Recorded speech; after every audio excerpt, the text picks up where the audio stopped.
You like that song. Thank you. Okay, let me sing you another. See, that's my favorite kind of song, but you know, most of the hits that I've had have been kind of fast and silly songs. I mean, Cry is probably the only ballad I've ever had other than this one. You know, and this one, That's What I Learned From Loving You is doing real great. But let me sing you another ballad from this album, and you tell me if you like it, okay? Because I never know, and I mean, people tell me that it's too slow or whatever, and I think people like this kind of song, but you tell me, okay? You tell me, because you're the boss. You're the ones that like them or don't like them or say yes and no, but...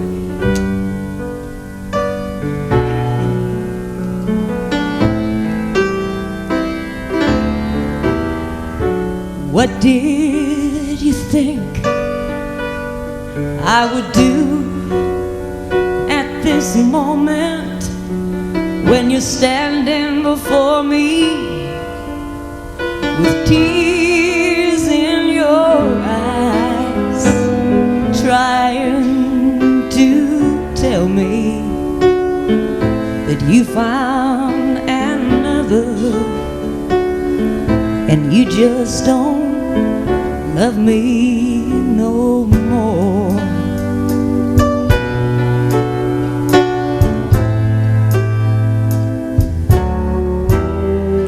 And what did you think I would say at this moment when faced with the knowledge that you just don't love me? Did you think I would curse you or say things to hurt you? 'Cause you just don't love me no more.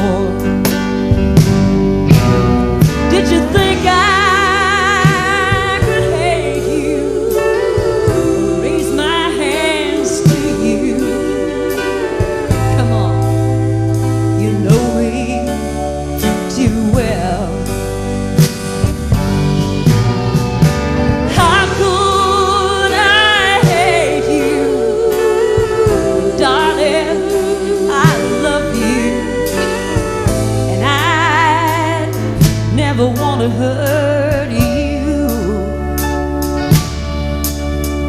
And what do you think I would give at this moment?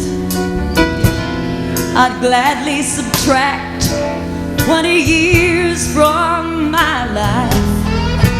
I'd fall down on my knees, kiss the ground that you walk on.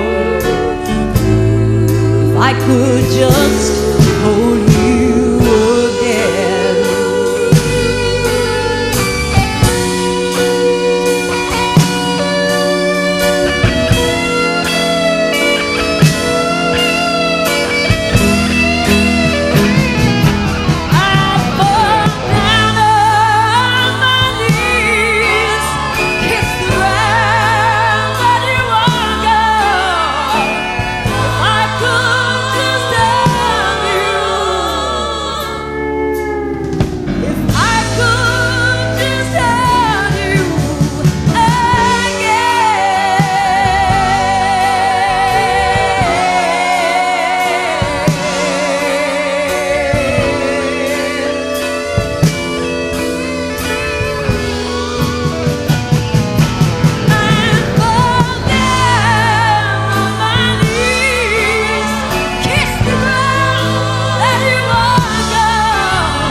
A fun song. I don't want to end on such a sad note. Let me do some happy music, because that's what I think country music is all about. But if you like those songs, I am so happy. Thank you very much for accepting me back. It was real scary after 3 years of being home having babies. It was kind of like wondering if you'd give a party and nobody'd come, you know what I mean? Thank you all for coming tonight. I hope you've had as good a time as I have. I want to see you over there and sign autographs and sell, we'll get you some records or some pictures or whatever you want. We'll do whatever you want to do when you leave. And please come up and at least shake hands, okay, before you go home.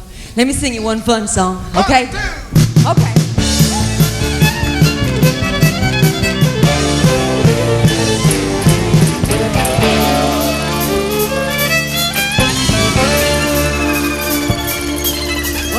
Down in Georgia, he was looking for a soul to steal. He was way behind and he was in a bind and he was looking to make a deal. When he come across this young boy sitting on the fiddle and playing hot, the devil jumped up on the hickory stump and said, boy, let me tell you what. I guess you didn't know it, but I'm a fiddle player too. If you care to take a dare, well, I'll make a bet with you. Now, you play pretty good fiddle, boy, but just give the devil his due. I bet a fiddle of gold against your soul because I think I'm better than you.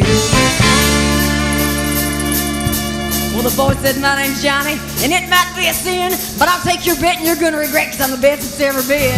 Johnny, you're not enough, you're born to play a fiddle hard. Cause there's no blues and joker and the devil deals the cards. If you win, you get the shiny fiddle way to go. And if you lose, the devil gets your soul. All right.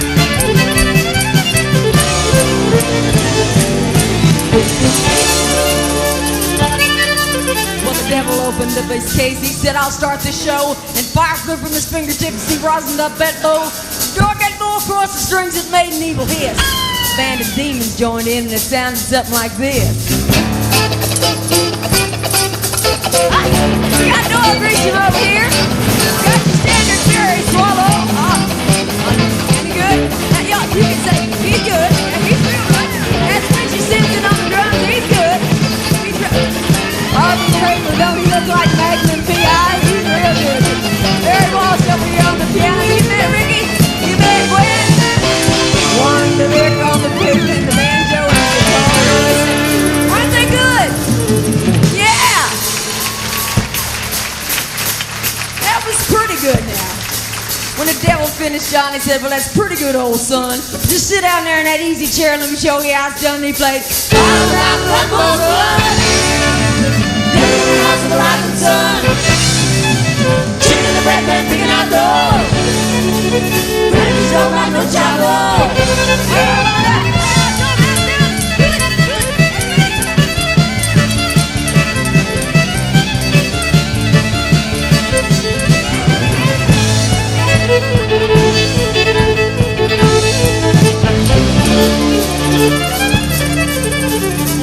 Not bad. Well, the devil bowed his head because he knew that he'd been beat. Laid that golden fiddle on the ground at Johnny's feet. He said, devil, just come on back if you ever want to try again. I done told you once, you son of a gun, I'm the best it's ever been. Right for blood. Down in the house of the rising sun. She's in the red bed picking out dough. Granny talk like no child, no. Y'all put your hands together one time and just run a bit. Put a smile on your face. It doesn't cost the extra nickel to smile. I promise it makes you feel good. Thank you for being so nice to us and the Thrasher Brothers. Come see me. Thank you.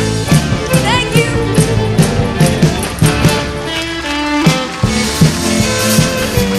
Ladies and gentlemen, Miss Lynn Anderson.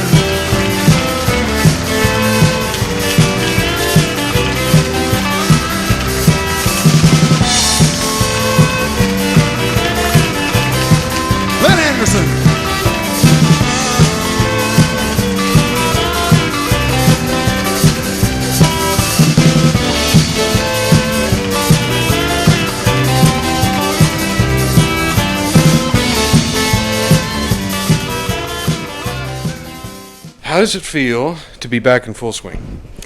It's a little frightening because after being away from it for 3 years, there were a lot of changes in the music business. A lot of new faces came in, a lot of different people, and the styles changed quite a bit. And because of that, the audience has changed a lot. So I really didn't know if I was going to try this again, and it would be like starting completely over and nobody would know who I was or whatever, or if it was going to be one of those where they'd say, oh, listen, that's that old broad that was, and like, think that, because I really have been around a long time, they would think I was, real, like over the hill and too old to be doing it or something like that. It's just because I've been doing it since I was a teenager, and people just think, what really kills me is when people come up to me and they're like 80 years old and they say, I've been watching you since I was a little girl, because I've just been doing it a long time. But it really was scary, and so far, so good. What about your new hit record, What I Learned from Loving You? Well, it's always hard to say. I really like the song. The fellow that wrote a song called Third Rate Romance, Low Rent Rendezvous. It was by the amazing Rhythm Aces, and I loved it. It was kind of a pop song, kind of a country song, and I love the guy that sang it. I didn't know who it was, but it was a fellow named Russell Smith, same fellow that wrote What I Learned from Loving You. And when I met him and knew who he was and everything, and heard this song, I just fell in love with it. I thought, boy, that's great. But I didn't dare put it out the first thing coming back, because people seem to expect up-tempo songs from me, and I didn't think that I dared to put out a ballad first thing out of the box. So we put out another record first, an up-tempo record, and so on, and then this one. And it seemed like it worked real well because people were then used to the fact that I was back in the music business, and I think the song speaks for itself. I think the song is just. It's just a well-written song, and it says something that people like to hear, and that's what country music's all about. It all starts with a good song. What do you think about ballads? I noticed you made a comment on stage about ballads versus the up-tempo stuff. Do you feel more comfortable with ballads? Well, I love ballads. I mean, that's my favorite kind of music. If I'm going to listen to music, I'll listen to people like Ray Price and Lee Greenwood. And maybe like Barbara Streisand or something like that. But I listen to people who really sing. I like to listen to people who really get into a song. And a lot of the things that I did earlier on were kind of fast and silly songs. Of course, I was a teenager, and it would have been, I guess, kind of incongruous is the word. Kind of weird for me to sing really adult kind of songs that were over my head when I was just a kid. But now I've been through stuff. I've had a broken marriage. I've been hurt. I've gone through and lived through things that I can sing these songs now and really feel them. A lot of the people in Nashville, when I came back in, they weren't sure if I was going to be serious about it or not. And the comment I've heard the most from the people in the business is that I'm singing with more feeling now than ever. And I think that's because I've lived through a lot of the situations now that are written about in country music. Super.